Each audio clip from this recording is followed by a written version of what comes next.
kenapa Islam itu melarang bid'ah? Ya. Karena bid'ah itu ibu-ibu sekalian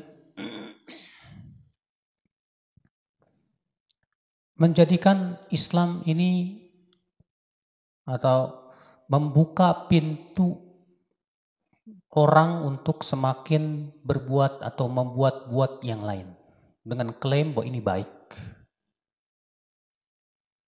Kalau dibuat bid'ah, berarti ini orang akan berbuat ini, bikin lagi yang baru, ini bikin yang baru, bikin lagi yang baru. Dengan klaim mengatakan apa? Ini baik, ini bagus. Ini baik, ini bagus. Setiap orang mengatakan ini baik, akhirnya jadi syariat. Wah, ini bisa rusak Islam. Karena ibu-ibu sekalian, semua orang yang membuat syariat pasti akan menganggap syariat buatannya baik nggak, Bu? Baik. Contoh aja Fir'aun. Ibu kenal Fir'aun? Pernah dengar tentang Fir'aun? Kisahnya masyhur. Apa kata Fir'aun? Allah menyebutkan dalam surat Al-Mu'min, surat Ghafir. Qala Fir'aunu ma urikum illa ma ara. Wa ma ahdikum illa sabila rasyad. Berkatalah Fir'aun, aku tidak memandang untuk kalian kecuali yang aku pandang baik. Tuh lihat. Dan aku tidak membimbing kalian kecuali kepada jalan kebenaran. Ya. Aku tidak memandang untuk kalian kecuali apa yang aku pandang baik. Tuh Fir'aun mengatakan apa? Menurut saya ini baik. Ya. Aku tidak membimbing kalian kecuali kepada jalan kebenaran. Lu lihat.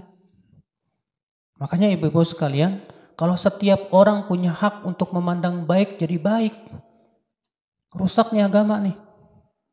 Maka dari itu baik itu yang menurut Allah dan Rasulnya apa? Baik. Walaupun menurut kita tidak baik, tapi menurut Allah dan Rasulnya baik-baik.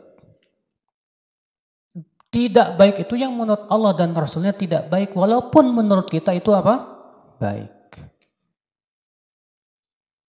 Maka ibu-ibu dan bapak sekalian, ya. Makanya ditutup ini bid'ah, jangan sampai ada bid'ah. Kenapa? Karena itu bisa merusak Islam. Syariat-syariat bisa rusak. Ya, rusaknya agama Islam itu dari sisi bid'ah. Makanya musuh-musuh Islam tuh berusaha menghancurkan Islam dari arah bid'ah. Dari arah bid'ah. Ini dia Abdullah bin Saba yang pura-pura masuk Islam. Yahudi pura-pura masuk Islam. Dia ingin menghancurkan Islam tapi dari cara apa? Dengan cara merusak dari bid'ah. Abdullah bin Saba mengatakan katanya sebetulnya yang berhak menjadi khalifah setelah Rasulullah itu Ali bin Abi Thalib. Nah itu Abu Bakar dan Umar itu sudah mengambil ya haknya Ali bin Abi Thalib. Akhirnya apa? Bertambah lagi. Abu Bakar kafir, Umar kafir, Utsman kafir. Tambah lagi. Ya. Bid'ah Qadariyah itu dimasukkan oleh orang Nasrani ibu sekalian, ya. Di mana bid'ah Qadariyah itu asal muasalnya dari si Ma'bad al-Juhani, ia berguru kepada seorang Nasrani 7 tahun atau ya dia berguru banyak ya kepada orang Nasrani dan kemudian membawa bid'ah Qadariyah bahwa takdir itu enggak ada. Muncul. Bid'ah Sufiyah yang mengatakan apa, Bu? Bahwa wali itu kalau sudah sampai derajat hakikat dan